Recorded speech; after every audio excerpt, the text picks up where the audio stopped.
Great day mga ka-enjoy, and this is a great morning. Nandito tayo sa CSPC for a walk. And lately I was anxious and na-remind sa akin yung verse na to. Psalm 56:3, when I am afraid, I put my trust in the Lord. So parang every time na anxious ako, thankful ako kasi I just realized I need God. Sometimes ganun tayo mga tao. Lumalapit lang tayo sa Panginoon kapag alam natin na kailangan natin siya. Pero hindi pwedeng ganun. In every day, we must ask God or we must seek God.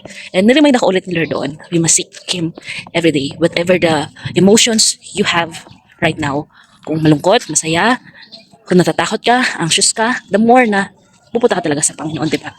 Pero in every season, out of season, whatever the situations, we must seek God.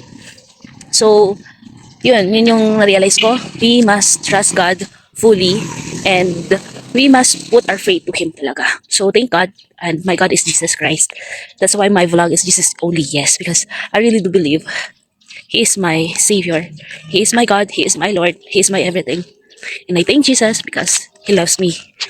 Kaya nga magsa-celebrate tayo ng Holy Week sa mga susunod na araw sa next week. 'Di ba? Because we are remembering His death and His sacrifices. His blood ang naging redemption ng ating mga kasalanan. So, you know, yung ginawa pa lang niya yun, na siya ang nagtubos sa ating mga kasalanan, it's really good. Talagang kailangan iput natin yung faith natin kay Christ. And sabi nga doon sa Bible, na sa pamagitan ng kanyang banal na dugo, tayo po ay naligtas sa ating mga kasalanan. Nililinis tayo sa ating mga kasalanan. Ngunit meron po ang Diyos na sinabi sa atin na kailangang dapat natin gawin, yung manampalataya tayo sa Panginoong Hesus. Kung tayo'y nananampalataya sa Panginoong Hesus, tayo po ay maliligtas sa ating mga kasalanan at hindi po tayo pupunta sa hell. So yun naman po talaga. Kaya nga, yun yung purpose ng Jesus Only Yes Talks or the Joy Talks channel ay para ma-remind tayo na si Jesus ang natatanging daan para makapunta tayo sa langit. So, I hope and I pray every time we are afraid, we put our trust to Christ. And we also put our faith to Christ. He can save us from our sins.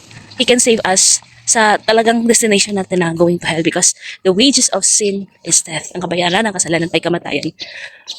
At ang regalo ng Diyos sa atin ay si Kristo Jesus upang magkaroon tayo ng buhay na walang hanggan. Kaya I hope na itong sinishare ko sa inyo ay ma-remind kayo to put your faith in Christ. So that's it. So for the verse natin for today, Psalm 56:3, when I'm afraid, I put my trust in Him, in the Lord. Okay? God bless you.